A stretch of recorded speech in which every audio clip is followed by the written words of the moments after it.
Siya nag-start yan siya ng ano ba yan? 2006 ba yan? 2006? Ay, di matagal na. Maliit pa yan siya noon. Ano pa lang, hindi pa nga siya masyadong halata. Pagkagaling ko pa ito ng Nueva Ecija. Pag dito ng Palawan, yun na nag-start na siya. Hanggang ngayon. Hindi matagal na rin pala. Oo, kasi kita mo talaga na malaki. Pero gagamutin natin yan. Ito yung aking pasyente na siya. Ngayon nagalaro na rin siya, naka-oxygen. Bukas, balikan kita. May ididikit ako sa yung gamot ko. Tapos bukas, pasyalan ko para makita natin yung pagbabago. Send ko na lang sa cellphone mo yung mga bawal mo na kainin. Sa messenger. Sa messenger.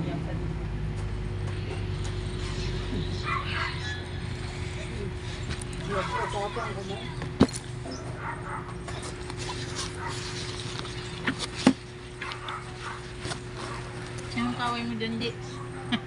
Mayroon Kalaban mo. kalaro.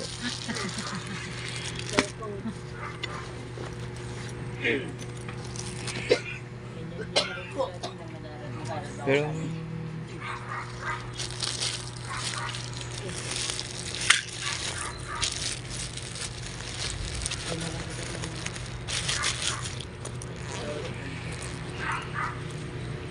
didikitan ko na siya.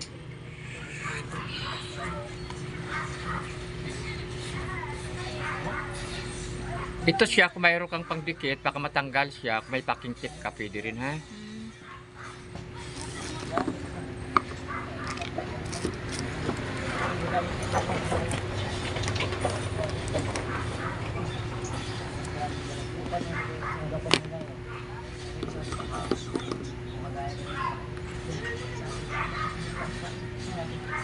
Ito yung ilalagay ko na pangdikit niya. Para nakadikit siya. Bukas, makita mo kagad ha. Ako yun.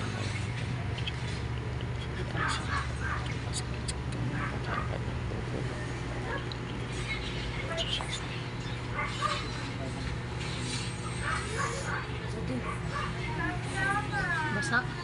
Okay lang. Dito na lang natin siya ilagay niya. Kung may packing tip ka, ayun, pero nakadikit pa naman. Mamayang gabi siguro baka magtulog ka o matanggal. Kailangan kasi sa 24 hours siyang wag mo siyang tanggalin. Ha? Kasi balikan kita bukas para makita natin yung pagbabago. Yan.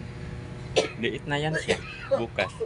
Tapos isend ko sa iyo, may messenger na ba ikaw sa akin? Meron na. O sige, isend ko yung mga bawal na pagkain. Ha?